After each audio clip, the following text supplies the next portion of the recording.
स्वागत आहे. मान्यवरांचं आगमन झालेलं आहे. टाळ्या वाजून आपण मान्यवरांचं स्वागत करूया. या जोशी सर, राजीवजी या.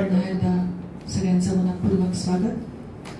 ॲडव्होकेट भास्करराव आव्हाड स्मृती पुरस्कार सोहळ्यासाठी आपण सगळे जमलेलो आहोत. ज्येष्ठ विधिज्ञ, विचारवंत, तत्वज्ञ, शिक्षणतज्ञ, साहित्यिक, कवी, प्रवचनकार ॲडव्होकेट भास्करराव आव्हाड स्मृती पुरस्कार सोहळ्यासाठी जमलेलो आहोत. यंदाचा हा पुरस्कार प्राध्यापक मिलिंद जोशी यांना प्रदान करण्यात येणार आहे. पुन्हा एकदा मनपूर्वक स्वागत. आजच्या कार्यक्रमाचे अध्यक्ष आलेले टाळ्या वाजून आपण यांचं स्वागत करूया. महाराष्ट्र राज्य साहित्य संस्कृती मंडळाचे अध्यक्ष डॉक्टर सदानंद मोरे यांचं आगमन झालेलं आहे. मी मान्यवरांना व्यासपीठावर निमंत्रित करते आणि ॲडव्होकेट भास्करराव आव्हाड यांचं प्रतिमा पूजन करावं असं मी विनंती करते. ॲडव्होकेट भास्करराव आव्हाड ज्येष्ठ विधिज्ञ, विचारवंत, तत्वज्ञ, शिक्षणतज्ञ, साहित्यिक, कवी, प्रवचनकार ॲडव्होकेट भास्करराव आव्हाड. आज यांचा जन्मदिवस. आमच्या आकाशवाणीच्या भाषेत जयंती. ॲडव्होकेट भास्करराव आव्हाड यांची जयंती आहे आणि त्याच स्मृतिप्रित्यर्थ हा पुरस्कार इथे आयोजित केलेला आहे. पुरस्कार सोहळा इथे आयोजित केलेला आहे. ॲडव्होकेट भास्करराव आव्हाड यांचं मान्यवरांना व्यासाच्या प्रतिमेचं पूजन इथं आजच्या कार्यक्रमात रचना असते. तसेच डॉक्टर राजा दीक्षित, ॲडव्होकेट अविनाश आव्हाड, रंगत संगीत प्रतिष्ठानचे नेवाळकर फाउंडेशनचे अध्यक्ष ॲडव्होकेट प्रमोद आडकर. पुन्हा एकदा सर्वांचं मनपूर्वक स्वागत. मी ॲडव्होकेट प्रमोद आडकर यांना विनंती करते की मान्यवरांचा सत्कार करावा. आजच्या कार्यक्रमाचे अध्यक्ष, महाराष्ट्र राज्य साहित्य संस्कृती मंडळाचे अध्यक्ष डॉक्टर सदानंद मोरे यांचा स्वागत सत्कार ॲडव्होकेट प्रमोद आडकर यांनी करावा अशी विनंती करते.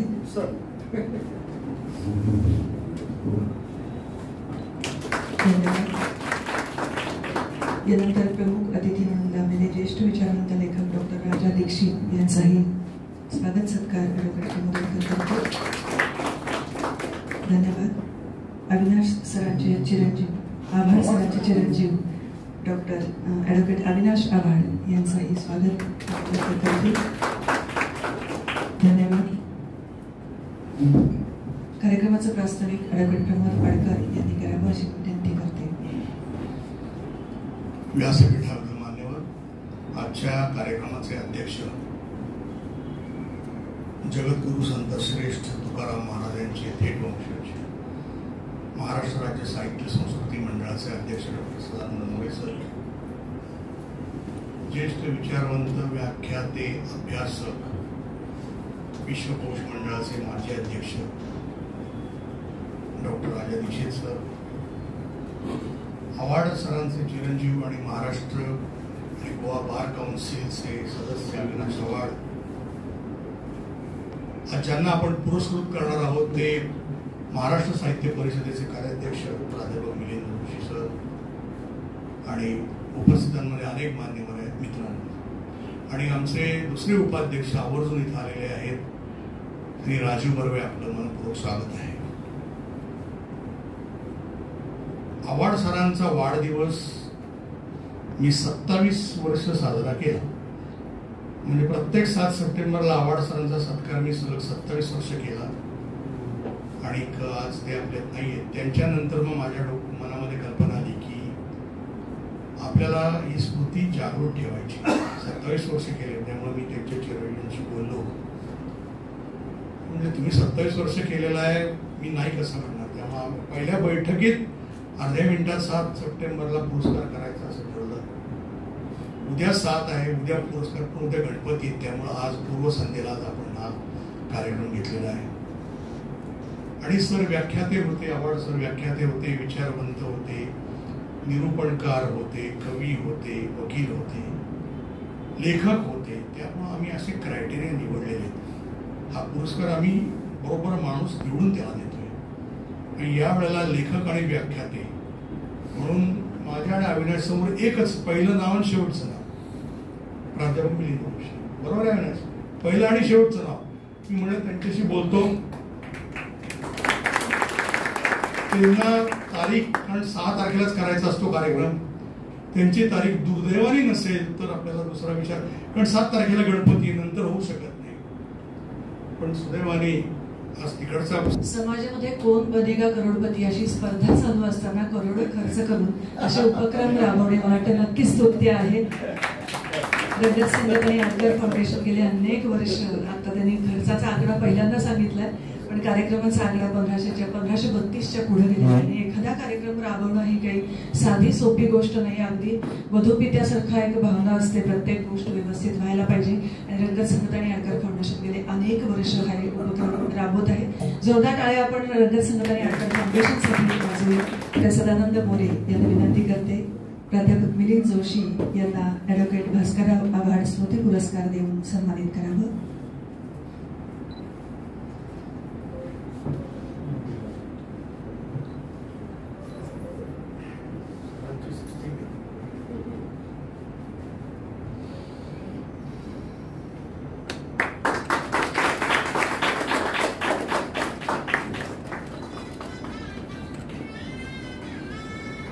ॲडव्होकेट भास्करराव आव्हाड आडकर फाउंडेशनच्या वतीने आज ॲडव्होकेट भास्करराव आव्हाड स्मृती पुरस्काराने मला सन्मानित करण्यात आलं. हा पुरस्कार अतिशय कृतज्ञतेने मी स्वीकारतो. हा पुरस्कार म्हणजे आव्हाड सरांनी पाठीवर टाकलेली कौतुकाची थाप आहे अशी माझी भावना आहे. ॲडव्होकेट भास्करराव आव्हाड सरांचा आणि माझा खूप जवळचा स्नेह होता. ते उत्तम विधिज्ञ होते, लेखक होते, कवी होते, प्रवचनकार होते आणि मुख्य म्हणजे संस्थात्मक कामातही त्यांना रस होता. मी ज्या महाराष्ट्र साहित्य परिषदेचं कार्याध्यक्षपद सध्या सांभाळतोय त्या संस्थेमध्ये त्यांनी विश्वस्त, कार्यकारी विश्वस्त मंडळाचे अध्यक्ष अशा विविध पदांवरती काम केलं. आव्हाड सरांची एक विशेष आठवण सांगायला हवी. आज उद्धव कानडे नाही आहेत कवी आपल्यामध्ये. उद्धव कानडे यांनी एक घराचा व्यवहार केला एका वकिलाच्या बरोबर आणि त्यामध्ये ते फसले. कवी मनाचा माणूस, त्याला व्यवहार काही कळला नाही आणि त्याचा त्यांना इतका ताण आला की एके दिवशी भेटल्यानंतर त्यांना त्यांच्या डोळ्यामध्ये आसू आले आणि म्हणाले, सर मला यातून तुम्ही बाहेर काढा. मी दुसरं तिसरं काही केलं नाही. आव्हाड सरांच्याकडे गेलो. आव्हाड सर त्या दिवशी मुंबईवरून येणार होते. सरांच्याकडे गेल्यानंतर सरांनी रात्री 10ची वेळ दिली. गेल्यानंतर आम्ही अँटी चेंबरमध्ये बसलो. कानडेंना तर बोलताच येईल ना. मी सगळं सांगितलं काय प्रकार घडला तो आणि सर म्हणाले, सगळं ठीक आहे, वकील कोण आहेत ते? अमुक अमुक. थांबा म्हणाले. मोबाईलवर फोन लावला. तो त्यांचा विद्यार्थी निघाला आणि त्याला म्हणाले, हे माझं काम आहे, या व्यवहारातून तू तुझं लक्ष काढून टाक, तुला जे काही अपेक्षित आहे ते, आणि हा व्यवहार माझ्या कवी मित्राला साजेसा झाला पाहिजे, ही तुझी जबाबदारी. आणि ताबडतोब दुसऱ्या दिवशी 11 वाजता त्या व्यवस्थांचा फोन आला की काही अडचण नाही, तुम्ही मी मिलिंद जोशी बसू, आणि तो व्यवहार त्या ठिकाणी संपला. आज हा 5वा पुरस्कार आपण देतो आणि जसं आडकर सर बोलले 1992 पासून ते आव्हाड सरांचा वकील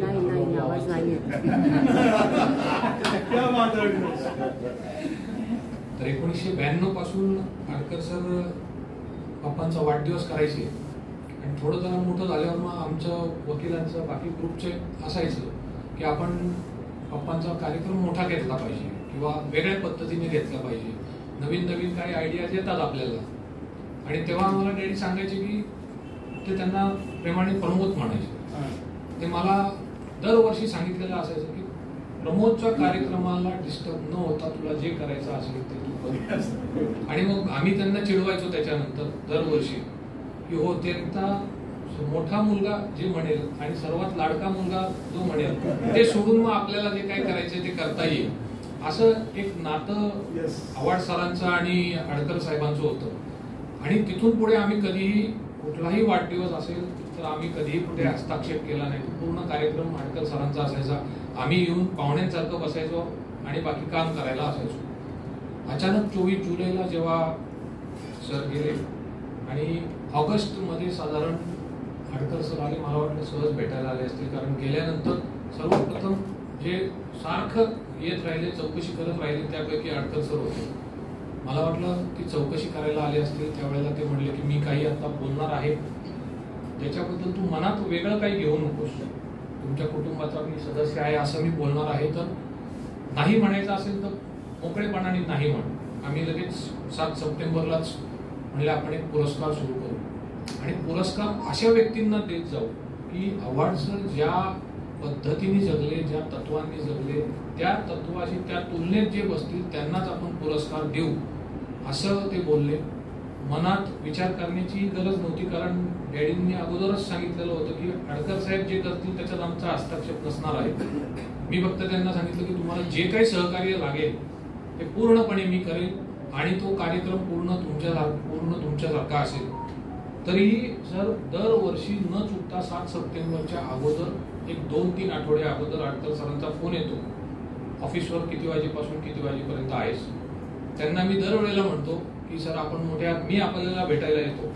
ते म्हणतात नाही, माझं शेड्यूल माझ्या हातात नाही, तू किती ते किती ऑफिसवर आहे सांग, मी येईल. ते येतात, त्यांचे नावं सांगतात की कोणाला आपण पुरस्कार द्यायचा आहे, त्यात माझा कुठलाही हस्तक्षेप नसतो. आमचा खरं म्हणजे कार्यक्रमात काही सहभागही नसतो, सगळं तेच करतात. पण एक डॅडींवरच्या प्रेमामुळे ते मला कायम व्यासपीठावर बसवतात. यावेळेला मुद्दाम मला सांगावंसं वाटतं की त्यांनी जोशी सरांचं जेव्हा नाव घेतलं तेव्हा मला एक किस्सा मनात आठवला, तो मी सांगतो. मी वकीलबाईच्या अगोदर डॅडींबरोबर बऱ्याच ठिकाणी जायचो. त्यांचे व्याख्यानं असायचे, साहित्यिक काही कार्यक्रम असायचे. एकदा मी असाच डॅडी त्यावेळेला सप्ताहात सुद्धा जायचे व्याख्यान द्यायला. मराठवाड्यात आम्ही एका छोट्या ठिकाणी व्याख्यानासाठी गेलो. तो सप्ताह झाला. तिथे शेतकरी अगदी वयस्कर माझ्याकडे आले आणि मला म्हणले की तुम्ही यांच्या बरोबर आहात का? म्हणजे आव्हाड साहेबांबरोबर. म्हणलं आहे, त्यांच्या बरोबरच आहे. तर ते म्हणले की हे ऍड काय लिहिले, त्यांच्या नावाच्या अगोदर ऍड काय लिहिले. ते ऍडव्होकेट म्हणजे वकील आहे. मला ते म्हणाले की हे साहित्य करून त्यांना वकिली करता येते का? माझं धाडस तेव्हा त्यांना झालं नाही म्हणायचं की नाही, ते वकिली करून साहित्य करतात. पण इतकं त्या मराठवाड्यामध्ये नंतर असं झालं होतं की हे साहित्यिक आहेत, व्याख्यान देतात. आणि तो किस्सा मला जेव्हा जोशी सरांचं नाव आडकर साहेबांनी घेतलं त्यावेळेला हे साहित्यिक आहेत, लेखक आहेत, पण इंजिनिअरिंग पण करतात असा तो आला. त्यामुळं त्या तुलनेचं पूर्णपणे हे व्यक्तिमत्व आहे असं मला वाटलं. दुसरं मला एक मुद्दाम आपल्याला सांगावंसं वाटतं की हे दिग्गज जे व्यासपीठ आहे यांच्याशी दीक्षित साहेबांशी आणि मोरे साहेबांशी तर बोलायचा प्रश्न नव्हता, कारण त्यांच्याशी बोलण्याचं धाडस व्हायचं नाही सर असताना. सर गेल्यानंतर जेव्हा जेव्हा मला निमित्त आलं या लोकांबद्दल बोलायचं आणि जोशी सरांबरोबर जास्त, तेव्हा मला असं कळलं की पप्पांचे जे पैलू मला माहीत नाहीत, एक लेखक, कवी, साहित्यिक याचे, ते ह्या लोकांना जास्त माहिती. त्यांचा व्यासंग त्यांच्याबरोबर इतका जास्त होता, त्यामुळे उलट मलाच पप्पांबद्दल नवीन नवीन पैलू त्यांच्या ह्या लोकांच्या यांच्याबरोबर राहिल्यामुळे मला कळलं. तर असं व्यासपीठ आणि आज आपण जो पुरस्कार जोशी साहेबांनी दिला, आडकर साहेब मी मुद्दाम आपले आभार मानतो. आज आपले मोरे साहेब, दीक्षित साहेब आणि मुद्दाम पुरस्कार स्वीकार केला जोशी साहेब, मी आपले स्वतः आणि आव्हाड कुटुंबातर्फे आभार मानतो. नेहमी त्यांचे आभार मानायचे राहतात आमच्या आडकर वहिनी, ज्या आडकर साहेबांच्या खऱ्या बॅकबोन आहे. आणि काही झालं की जे हक्काने उजवीकडे बघून खुनवत असतात आणि त्या खुनांवरून पूर्ण कार्यक्रम व्यवस्थित पार पाडला जातो अशा आमच्या आडकर वहिनी, यांचेही मी मुद्दाम आभार मानतो. आज मुद्दाम मला एक खंत जाणवते की आता जोशी सर म्हणाले डॅडींचा कार्यक्रम असला की आपले उद्धव कानेट साहेब असायचे. आज पहिला कार्यक्रम ते आज नाही. त्यांची मुद्दाम मला आठवण येते फार. हे म्हणजे ह्या सगळ्यांकडे बघितली की मला डॅडींची आठवण जास्त अजून वाटते. पण तरी आज त्या उद्धव कानडे साहेबांच्या जागी आज आपल्या सेलिब्रिटी अँकर ह्या आज तुम्ही आज हा कार्यक्रम अँकर करायचा स्वीकार केला, तर आपलेही मनापासून धन्यवाद. हा सगळ्या उपस्थितांचे मी आभार मानतो. धन्यवाद.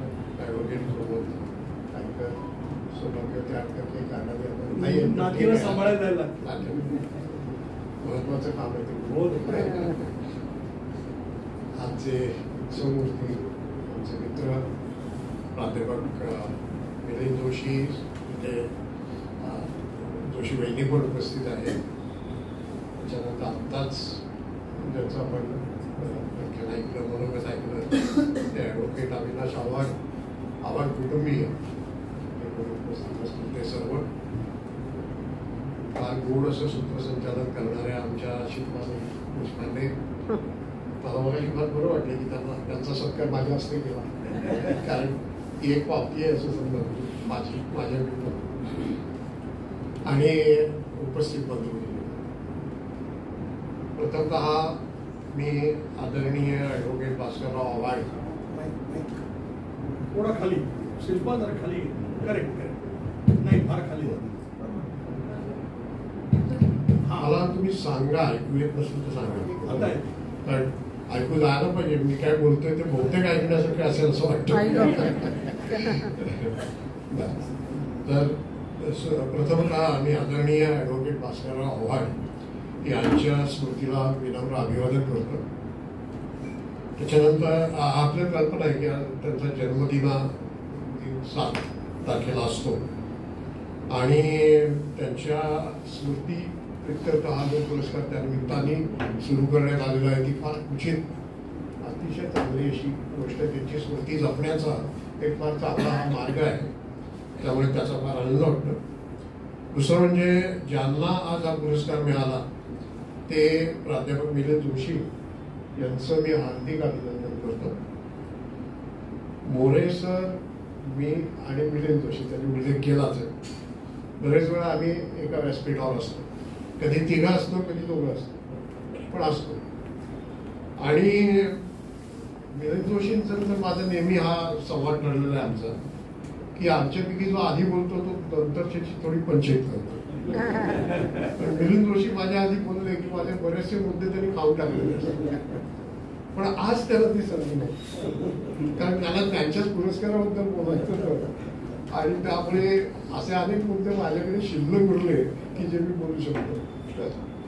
असं तर एक आहे, आम्ही तिघही, आमचे तिघांचे अनेक मुद्दे जे आहे, मी म्हटलं तसं आधी जे बोलतात त्यांना त्याचा फायदा होतो, हे जरी करा असं तरीही आमच्या तिघांची एक स्वतंत्र विचारशैली आहे, एक भाषाशैली आहे आणि आपापल्या पद्धतीने वेगवेगळ्या विषयांवर असं घ्या.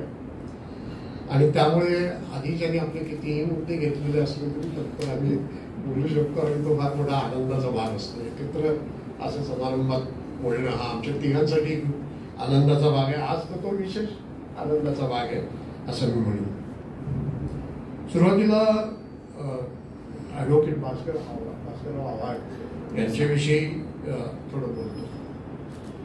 जे आपण म्हणालात ते खरं आहे की आम्ही त्यांना खूप ओळखत आलो, काही वेळेला कार्यक्रमामध्ये असायचो आणि मी त्यांच्याकडे लहान असलो तरी बरेच वेळा म्हणजे आमचे मित्रांनी आयोजित केलेल्या अनेक कार्यक्रमांच्या पाठीमागे सुद्धा त्यांची शक्ती असायची, त्यांचं उत्तेजन असायचं, विलक्षण संगीत. आणि त्यामुळे त्यांचं हे सगळं जे सामाजिक जीवन आहे, विशेषतः हे सांस्कृतिक, ते आम्ही खूप जवळून पाहिलं आहे आणि त्यामुळे अत्यंत आदर हा त्यांच्याविषयीचा आहे. म्हणून मला आज इथे बोलताना खूप आनंद होतोय. आपल्याला कल्पना असेल की एवढं मोठं हे जे व्यक्तिमत्व आहे हे मुळात नगरच्या दुष्काळी भागात आणि इथेच बघा, तिकडे बघितलं फक्त इथेच बघा, तिकडे नका बघू. ओके. आणि शेतकरी कुटुंबातले, हा बरं ठीक आहे, तिकडे बघितलं की आवाज येईल, ठीक आहे ठीक आहे.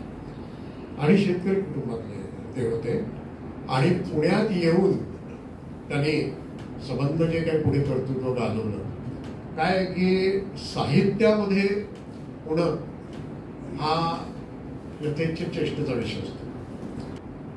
जोशी त्यांच्या नावाचा पुरस्कार देण्याची प्रथा अगदी ते गेल्या वर्षापासून आमचे मित्र प्रमोद जानकर यांनी जपलेली आहे आणि त्यासाठी त्यांना भास्करांचे चिरंजीव ॲडव्होकेट अविनाश यांचा मनापासून पाठिंबा असतो. याआधी सुद्धा मी अशा कार्यक्रमांना आलो होतो, त्यांनी बोलवलं होतं आणि स्वतः सरांचे माझे वैयक्तिक संबंध खूप चांगले होते. सरांचा वारकरी संप्रदायाचं त्यांचं बॅकग्राऊंड आणि भारतीय परंपरेबद्दलचा एक अभिमान तो सगळ्या कृतीमधून आपोआप व्यक्त व्हायचा, म्हणजे काही ते वेगळं सांगायला लागायचं नाही. तरीही त्यांनी वैदिक ज्युरिस्प्रुडन्स नावाचा जो अतिशय महत्त्वाचा ग्रंथ लिहिला. आणि मी असं का मुद्दाम म्हणतो, त्याचा उल्लेख आवर्जून करतो, कारण की त्याच्याकडे आता कुणी लक्ष देत नाही. पूर्वीच्या पिढीतले लोक, पिढ्यांमधले लोक काहीतरी म्हणायचे, बोलायचे, थोडाफार त्यांचा अभ्यास असायचा. आता जवळजवळ ती परंपरा लुप्तप्राय होत चाललेली आहे. तर ती साबूत ठेवण्याचं काम सरांनी केलं. एक महत्त्वाचा त्यांच्या चरित्रामधला मुद्दा मला वाटतो. आणि त्यांच्या बाकीच्याही कार्याच्याबद्दल, म्हणजे शिक्षण संस्थेमधलं कार्य किंवा साहित्य परिषदेमधलं मुख्य म्हणजे कार्य, हे सगळ्या पुणेकरांना आणि महाराष्ट्राला मी असं म्हणेन. कारण असं की त्यांचे विद्यार्थी, म्हणजे विद्यार्थी दोन्ही अर्थाने, त्यांनी जे प्रत्यक्ष कॉलेजमध्ये शिकवलं ते आत्मसात करून पुढे गेलेले विद्यार्थी आणि त्यांच्याकडे ज्युनियरशिप केलेले अनेक, त्यांना आपण विद्यार्थीच म्हणतो ना, त्यामुळं त्यांचं नाव महाराष्ट्रातल्या सगळ्या ठिकाणच्या बारमध्ये झालेलं आहे. आणि त्यांच्याबद्दल महाराष्ट्रातल्या हे जे वकील मंडळी आहेत त्यांच्यामध्ये खूप चांगलं आदराचं स्थान त्यांनी त्यांच्या आयुष्यामध्ये मिळवलेलं होतं. तर त्यांची स्मृती अशा प्रकारे जगवण्याची, कारण कसं असतं की आता वाढदिवस असतो लोकांचा, हयात असताना नसताना आपण त्याला जयंती म्हणतो, तर ती अशा प्रकारे साजरी करायची की सरांच्या नावे अन्य कोणाला तरी योग्य व्यक्तीला शोधून तिला सगौरव करायचा. हे एक आडकरांचं वैशिष्ट्य आहे. ते त्यांनी परत किंवा पुढे करायला सांगण्याची गरज नाही. आमच्या नगरशी ते संबंधित आहेतच त्यांचं घराणं वगैरे. नगरमधल्या आडकरांचं एक वैशिष्ट्य म्हणजे त्यांचं चष्म्याचं दुकान हो. आणि मला असं वाटतं की आत्ता त्यांच्या डोळ्याला चष्मा नाही या घटकेला, मी त्यांना वगैरे बघताना असतो. पण मला महत्वाचं असं वाटतं की ते जसं कर्णाची कवच कुंडल होती की नाही, जन्मतः तो घेऊन आला होता, तसं हा जो चष्मा आहे, म्हणजे तुम्हाला योग्य लोक दिसतात बरोबर, तो जन्मतःच कवच कुंडलांसारखा ते चष्मा घेऊन आलेले आहेत. की इतक्या वर्ष ते हे कार्य करतात, 15 वर्ष जवळजवळ विविध क्षेत्रातल्या लोकांना पुरस्कृत करतात. ते एवढे सगळे लोक आपल्यामध्ये आहेत याची एरवी आपल्याला कल्पना नसते, पण त्यांना बरोबर उचलून आपल्या पुढे ठेवण्याचं काम करतायत ते. हा त्यांचा जादुई आणि इनबॉर्न चष्मा असं मी म्हणेन. तर त्या पद्धतीने त्यांनी आज सुद्धा म्हणजे आता जोशी ख्यातनाम आहेत, त्याचं फार महत्त्वाचं कार्य आणि ते सहकारी आहेत मुख्य म्हणजे.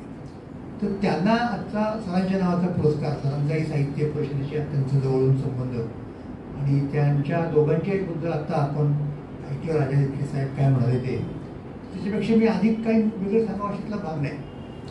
त्यांच्या सगळ्या गोष्टींशी मी सहमत आहे म्हणून खाली डिक्टो करून सांगण्यासारखे आहे. पण तरी मला एक गोष्ट आवर्जून सांगायची आहे. त्यांच्या संस्थात्मक कार्याचा उल्लेख केला, त्यांच्या लिखाणाचा उल्लेख केला, पण एक फार महत्त्वाचा मुद्दा आहे. तो महत्त्वाचा मुद्दा असा की जे व्हावं असं अनेक लोकांना वाटत होतं पण ते कोणी करत नव्हतं. ते म्हणजे कोणतं की निवडणूक नावाची जी गोष्ट आहे साहित्य संमेलनाच्या अध्यक्षाची, आणि त्या निवडणुकीमधून अख्ख्या महाराष्ट्रामध्ये त्या सगळ्या वर्तमानपत्रवाल्यांना, मीडियावाल्यांना उत्तम खाद्य मिळतं. तर ते तसं न होता, कारण कसं आहे की ज्यांची पात्रता आहे परंतु ज्यांना ह्यात रणधुमाळीत उतरायची इच्छा नसते, असे खूप चांगले साहित्यिक आहेत. आणि त्यामुळं म्हणजे या पद्धतीमुळं आपण फार चांगल्या अध्यक्षांना मुकलो याच्या पूर्वीच्या काळामध्ये. आणि खरं तर जे नसतं झालं तरी चाललं असतं.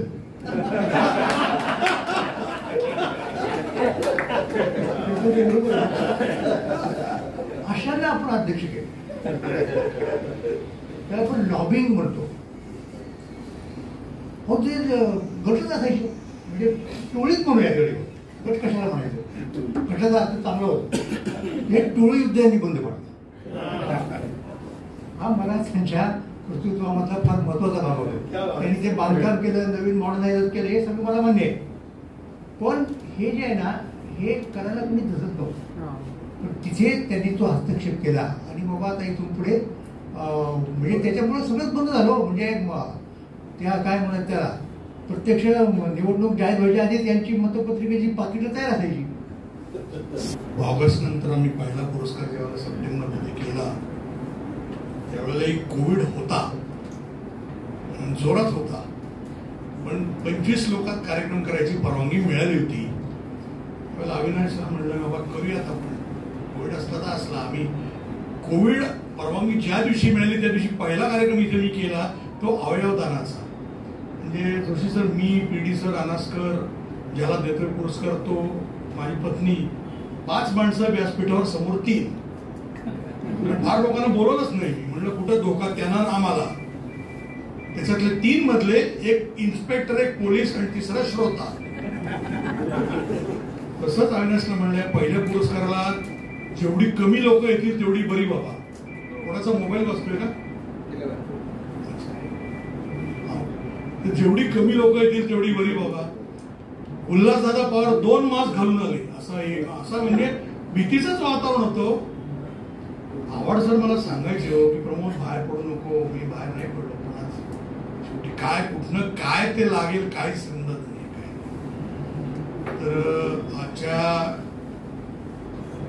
या छान सोहळ्यात आपण मिलिंद जोशी यांना पुरस्कृत केलेला आहे आणि ही अतिशय योग्य निवड आहे असं मला 100% वाटलं. कारण 1532 कार्यक्रम केलेला नाही. मला आयोजनाबद्दल कोणी सांगायची गरज नाही आणि ती कशी योग्य आहे हे मला आलेला फोन आणि व्हॉट्सअपवरनं ठरलं की शिक्कामोर्तब झालं. आणि या दोघांनी सरांनी सांगितलं की कोंडी फोडली. हो खरं आहे, कारण सरांचे हे सगळे मोठी मंडळी आहेत, हे पुरस्कार देतात, यांना पुरस्कार कोण देणार. मलाही फोन आले तुम्हाला आयोजन जीवन गौरव द्यायचं. जीवन गौरव नको, अजून बरंच जीवन जाईल, बघू म्हणलं पुढे बघू. मी अजून नाही घेतले, कारण कुठली संस्था देतीये एक लक्षात घ्या. पुरस्कार स्वीकारायलाही कुठली संस्था देतीये, कोणाच्या हस्ते देतीये, मोरे सर प्रत्येकाला महत्व असतं. आज 32 वर्षाची संस्था जोशी सरांना पुरस्कार देतीये. सरांच्या नावाने, मोरे सरांच्या हस्ते, दीक्षित साहेबांच्या प्रमुख उपस्थितीत हे महत्वाचं आहे डिस्काउंट. त्यामुळे आज आवर्जून सरांनी पुरस्कार स्वीकारला. आपले आभार मोरे सर, दीक्षित सर. दीक्षितांबद्दल मी त्यांना रात्री फोन केला, सर तुम्ही राहता बावधनला, तर ते म्हणले थांबा म्हणे मी आलो इथं. ही पॉझिटिव्हिटी, ही दूरदृष्टी की पाऊस आला, गर्दीत अडकलो होतं, काय करायचं, तसं त्यांनी मला व्हॉट्सअप केलं. फार कमी लोक अशी बघायला मिळतात. येऊ जाऊ करू, एकदा सांगितलं ना मग बघू, असं नाही. नो कम्युनिकेशन घ्या, दॅट इज व्हेरी इम्पॉर्टंट. मी ठेवली नाही म्हणून मी इथपर्यंत पोहोचलो. मोरे सरांना माझा फोन असतो तुमच्याकडं बरोबर 10 मिनिटं अगोदर. दीक्षित सरांना काल एक मोठा कार्यक्रम होता, परत बॅक टू बॅक कार्यक्रम आले. काल आदर्शरी पुरस्कार इटकर साहेबांच्या आईला दिला. Doctor PD Patil sir, Anaskar साहेब, मोठी मंडळी होती व्यासपीठावर, तोही मोठा कार्यक्रम होता.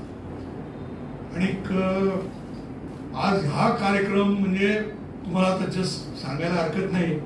मला पहिला व्हायरल फिवर झाला, त्याच्यानंतर चिकनगुनिया झाला, बॉडी डिहायड्रेट झाली आणि त्याच्यानंतर सर्वात लहान आजार म्हणजे डेंग्यू डिटेक्ट झाला. पण काय मी तसं घाबरणारा माणूस नाही. कोविड झाला त्यावेळेला नाही घाबरलो म्हणजे बघू, पण फक्त एवढंच आहे फार प्लेटलेट कमी झाल्या. म्हणजे माझे डॉक्टर म्हणले ऍडमिट वगैरे व्हायला लागलं. अरे म्हणलं 2 कार्यक्रम करायचं काय, स्ट्रिक्ट प्रोटोकॉल पाळणे, काम असेल तरच बाहेर पडलो.